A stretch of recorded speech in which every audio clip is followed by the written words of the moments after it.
Hey guys, welcome back to another weekly watch list here. I'm just going to go over what we're looking at on the week as usual. So, first things first, going over earnings. Honestly, we really don't have a whole lot this week again. Good, for what we do. That's a good sign, for our tech industry, for the NASDAQ. Not a whole lot of companies to go over here. Honestly, I really can't say anything to look at. Maybe Micron MU, but personally, I'm not a fan to trade that. So, going into news, however, we do have a lot going on this week on news. Every day of the week. Coming in on Monday, 9:45, we got Flash Manufacturing PMI, Flash Services PMI.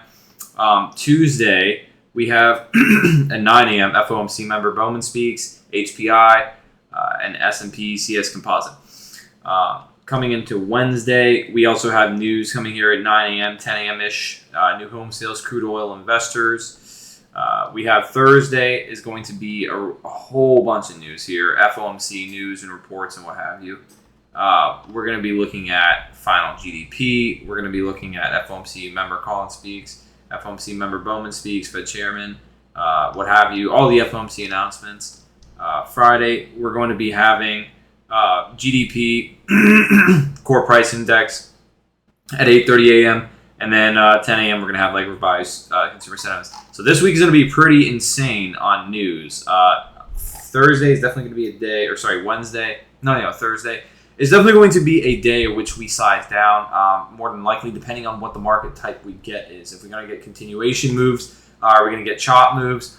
We really kind of need to see a specific sentiment development in the market in order to identify kind of sizing a little bit that day. So just something to be aware of is sizing this week on all this news we have. Like I said, earnings pretty minute. News is going to be pretty hectic. Going into our levels on NQ and ES this week, we do have 57, 97.50 here on the high. We also have on the low here 57.37 this week on the 1 hour. We can break it down to 15-minute a little bit. Not too many super significant levels this week, honestly, to crack. 57.80, 175 there. Obviously, we do have a high here at 57.87 as well. We did see the market rallying both NQ and ES as well this week. So something I'm kind of looking forward to seeing here is going to be some continuation, specifically because of why we have this. Because of having this news, I want to see a strict direction going in place here. We did kind of have a nice little bit of a rally going on last week, which was great. We really got some great continuation moves on Tesla, on Meta upside on Friday. I'm sure a lot of people caught that. It was a banger. So we're really looking at seeing hopefully a continuation week this week. If we get a chop week with this much news, it's going to be a really difficult week, potentially even more difficult than FOMC weeks last week. Very challenging week last week. A lot of people ended red. I myself did pretty well, but you had to be really alert, be on point, and be very attentive. Because getting in early would have cost you quite a lot last week. So this week we kind of really want to see some continuation and seeing moves. We want to see the market kind of pushing and following a direction. If anything, rather even see just a straight up projection here. But one way or the other, we do kind of got to see a directional decision, if you will, some decisiveness. So those are going to be our levels on ES and NQ, of course.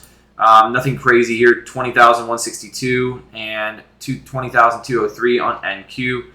Nothing really too heavily to go over here. Again, we do actually have a uptrend development kind of going on here. So kind of want to see that breaker, if anything, just follow through. Like I said, this whole week, I want to see that rally have continuation and not kind of just lose some momentum coming into this new week here. So going into my first watch, not a whole lot, honestly, this week. Got a 5 and only got 5 on the main watch. I don't have any side watches really this week.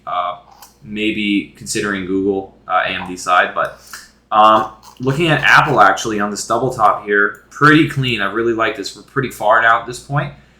However, I still like it. I don't have anything downside Apple. We do have this gap that we're approaching here on Apple that I actually may be interested in. It just kind of depends on how we approach. But upside-wise, I'm looking at 233 on that level. Probably just looking at this as a scalp, giving the continuation and also the week we're going into.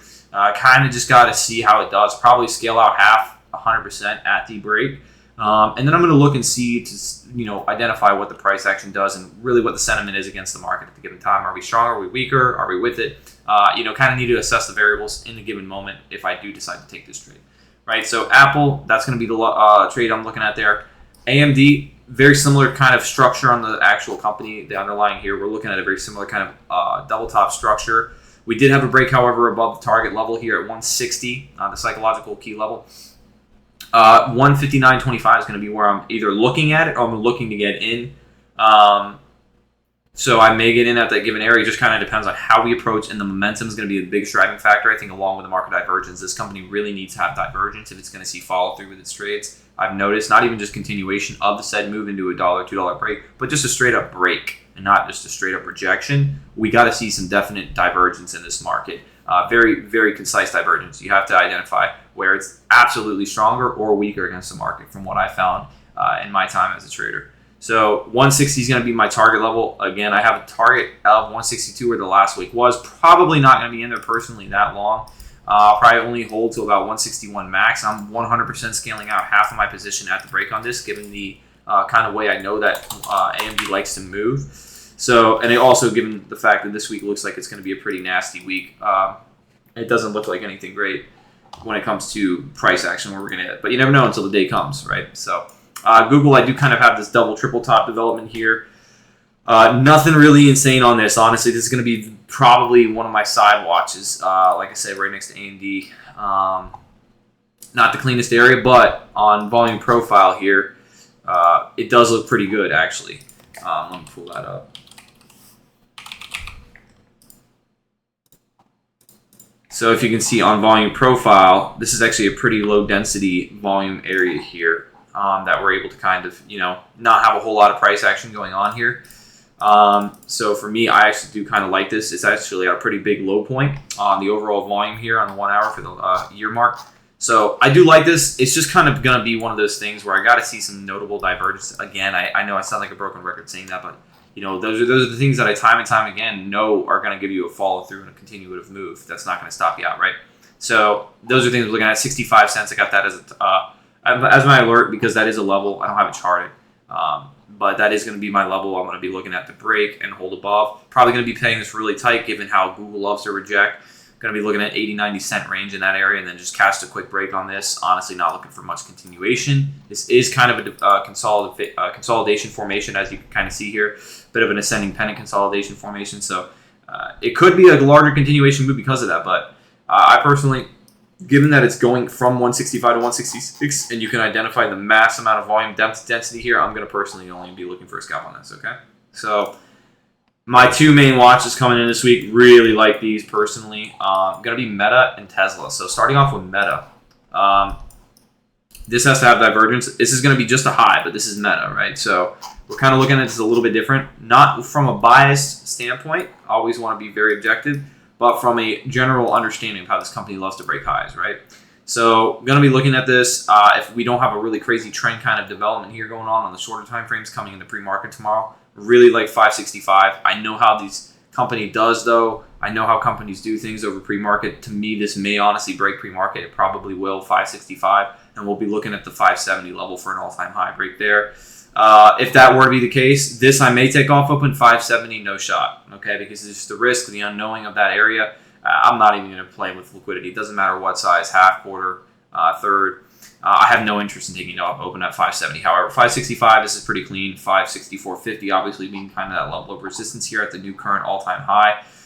That's going to be looking to be probably something I would take off open at obviously a half size just to reduce that risk from unsettled contract volatility. So that's going to be Meta. Target on that, like I said, 565, probably looking for the 66 level, scale out half right off the break. That's how I kind of like to handle things on this company. Tesla, this is going to be my last one for the week. I'm going to be looking at the 245 level here. I personally have this as my top watch above Meta. This looks really clean. I'm loving how it's developing here. We basically have a pretty large time frame bull flag developing. It's not there yet, but we're really getting there. So if we can approach 245, we also have a low density margin here on the volume profile. So it's a little higher there, but it's not too bad. Another thing to note though is Tesla is one of those divergent companies where it's not going to be a company that, it's honestly, I think, the only one that actually has, it doesn't have to be a low area on the volume profile. I found that continuation can happen all the time on this. It's just the only thing, Tesla's like the only one that does this. and you're able to kind of, I just, almost ignore volume profile on this and the density of price action. It's not ignore exactly, but kind of put aside. So that's going to be what I'm looking at. 245 break, 244.23 as the recent kind of resistant level. 245, obviously, 244.50 is going to be kind of my target area to get in if it approaches correctly. If not, it's going to be tighter to the level. 246 is probably going to be the target. And same thing like I do with Meta, with Tesla. I'm a scalper. I'm not a holder, right? I'm not intraday trading. So I'm going to hold the break. I'm going to sell half on the break likely, and then I'll sell my final amount at 246, maybe a quarter if it breaks with a crazy amount of volume, and then scale out another quarter potentially at 247, right? Or maybe even 246.50. It just kind of depends on the strength, the momentum, the volume we have there. If we lose it, if we gain more, so on and so forth. So that's actually going to be the whole watch list this week, guys. Like I said, it was a short one. We really didn't have a whole lot here going on, just 5 main comps.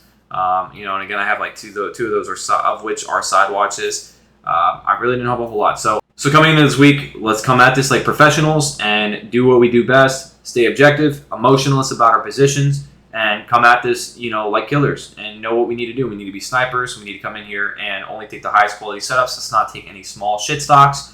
We have such a thing as low quality setups, but there's also a thing I call low quality companies. So let's stay away from the low qual everything and let's stay to the high quality, especially in a week like this. Scale accordingly, scale smart, take the best high probable positions, and let's do this wisely, guys. Let's kill this week. Have a great week. Bye.